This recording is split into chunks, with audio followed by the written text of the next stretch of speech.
Perhaps he's the reason the hotel works so well. The young manager obviously enjoyed his job because he warmed immediately to the conversation about his work and the task of producing the results for which he was held accountable by the hotel's owner. "You know," he said, smiling self-consciously, "it's funny sitting here talking to you about what we do here at the hotel.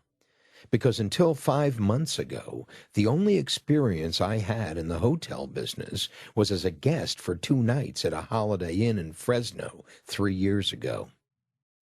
In fact," he continued, "before this job, I was working as a short-order cook at a restaurant nearby. The owner and I got to know each other. He asked if I'd like to learn the hotel business, and before I knew it, he hired me. Everything I know about the hotel business, I've learned here. Here, let me show you." He reached behind his desk for a red binder.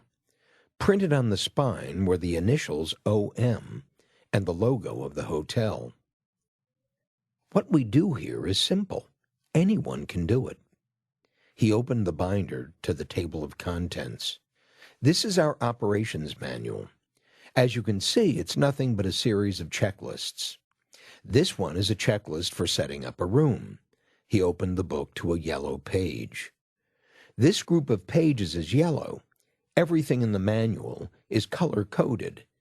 Yellow has to do with room setup, blue with guest support services.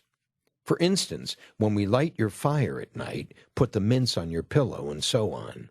Each checklist itemizes the specific steps each room support person must take to do his or her job. There are 8 packages of checklists for each room support person waiting in their mailbox when they come in every day. Each package of checklists is used for one of the 8 rooms the room support person is accountable for. As a room support person goes about the process of taking care of his or her 8 rooms, a checklist is completed to confirm that each accountability was performed according to the standards.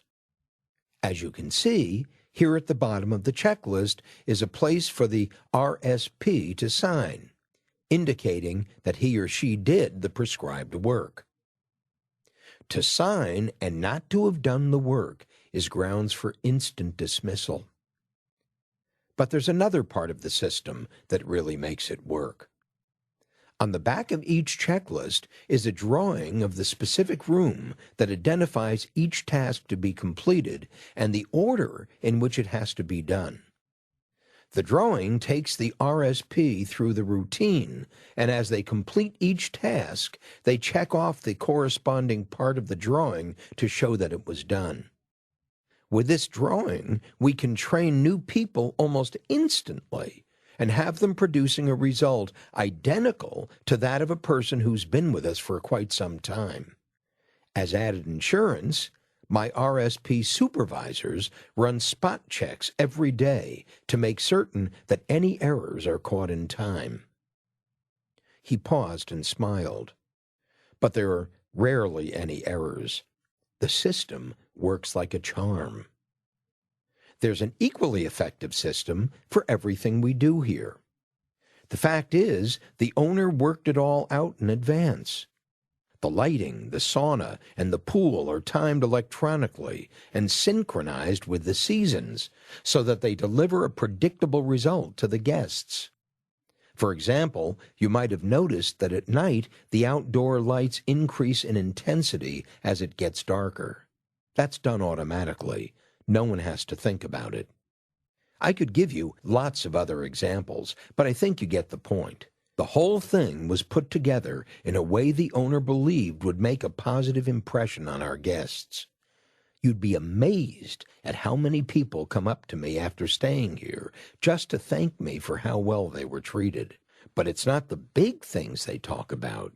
It's always the little things." I could understand and believe all he had said, but still I asked, "How do you get your RSPs to use the checklists? How do you get them to use the system? Don't they get tired of the routine? Doesn't it get boring for them?" "Ah," said my willing host, That's where we really shine.